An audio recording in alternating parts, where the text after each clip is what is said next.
Alright, so what we're working on here today is the right front door on a 2002 Lexus ES300. And I'm having problems with this door, with the window going up and down, that is. And I changed out the switch with a used switch, and it's still acting up. So we're gonna have to pull this thing apart, and I'm just gonna kind of go over a few things. Need to pop this off, pop that out, take this off. There's a screw behind here and there's a screw behind there. So let's get some of these things off. That's what that looks like. I hope everybody can see that because I can't see what the camera's doing. I'm sorry if my face gets in the middle there. Just be careful with this. If you're worried about prying too hard on this, you can get some masking tape and tape this off so that you don't mess it up or anything. This 300,000 mile car, I don't think it's going to matter anymore on this car, but you know, you might be working on something that you don't want it to get messed up, so just be careful. It has some marks here previously from someone else jacking with it. So we got a screw here. Alright, just throw it over there somewhere. Got a screw here. Get that thing out. Helps to have some needle nose pliers so my fingers don't fit in there. It doesn't guarantee everything, but it helps. Preferably non-magnetic ones. Alright, so we got all that stuff off. There's no other screws or anything. Usually on these doors, they hang out a little bit on this front bottom corner. You just want to get under there with your fingernails and pop it out like that. Now behind here, there's some cables. And when you get the door out a little bit, the cables kind of stand up like this.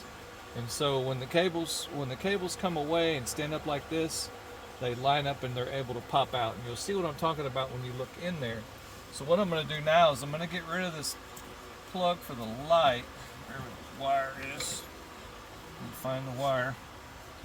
This light wire it's in the way all the time. So, alright, so that pops off fairly easily.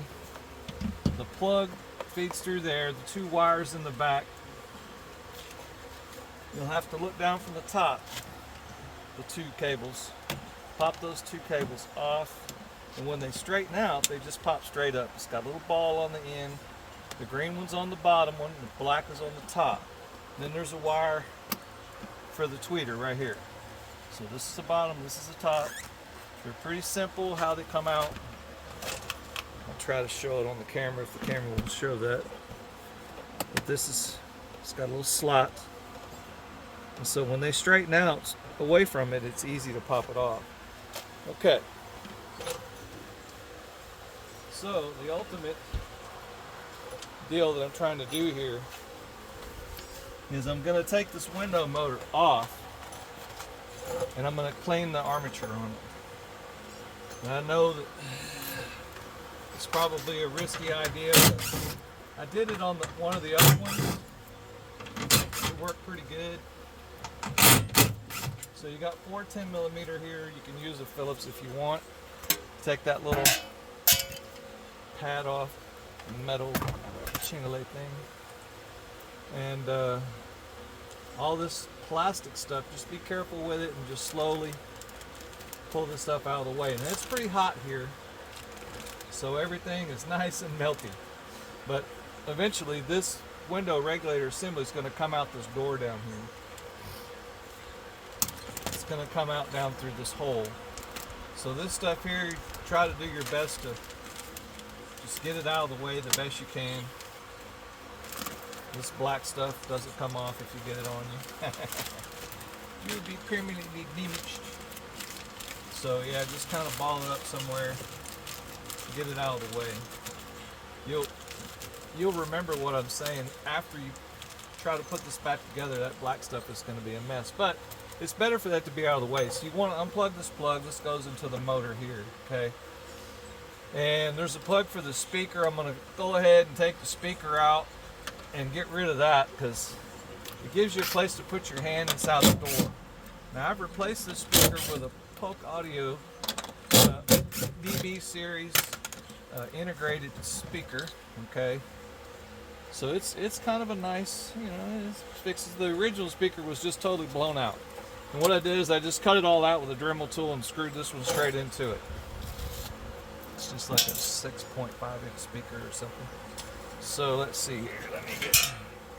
All right, so it's got 4 bolts holding this thing in there. There's a couple of bolts here, and a slider. That's what that is. That's a slider for the window glass. Don't take this one out all the way. Just loosen that one up. Take that one out all the way, and you can see the windows already started coming down. And so there's a hidden one here. That one's got to come out. All right, so all these bolts here are the same length. These are all the same length. Okay, there will be a couple of bolts in the window glass that are a different length. They're shorter. So if you get those mixed up, I don't know how big of a deal it is, but you'd rather have the longer bolts in the motor assembly than in the window glass, because I don't think that I don't remember, but if you look at the window, you'll see that the bolt is right here. You can get to one here, and then there's another one. I think you can get to it when it sags down a little bit down here. What I like to do is I like to take the glass out all the way. See how short that is? I like to take the glass out because this car has tint on it, and when you mess around with this window glass too much, it touches on here. So if you want to be super duper careful, you can get some masking tape and put some masking tape along here to keep it so that, you know, if you accidentally ding the glass up against this, it doesn't mess your tint up. So let me get to this other one. Right now, the weight of the glass is kind of pushing down on it.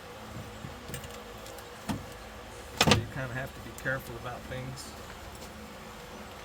I'm going to pop this other one out. Just let it fall, that's fine. That glass is free now.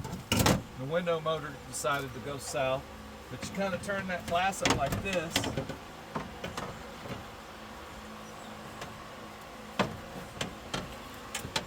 There you go.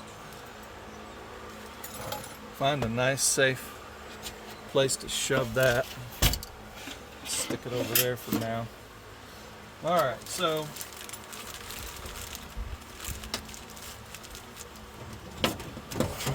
this thing decided to fall out. I put a new regulator on it.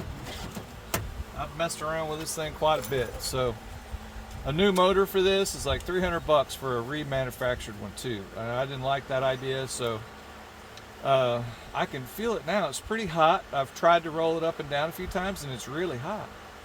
So I'm going to take this apart. I'm going to take this off and look at the brushes and look at the armature and see if I can figure it out. And I'll make a separate video on that. This video is really just demonstrating how all that junk comes out. So I hope this helps someone. Please subscribe. Please comment, ask questions. I hope that wasn't too shaky and messed up. Bye.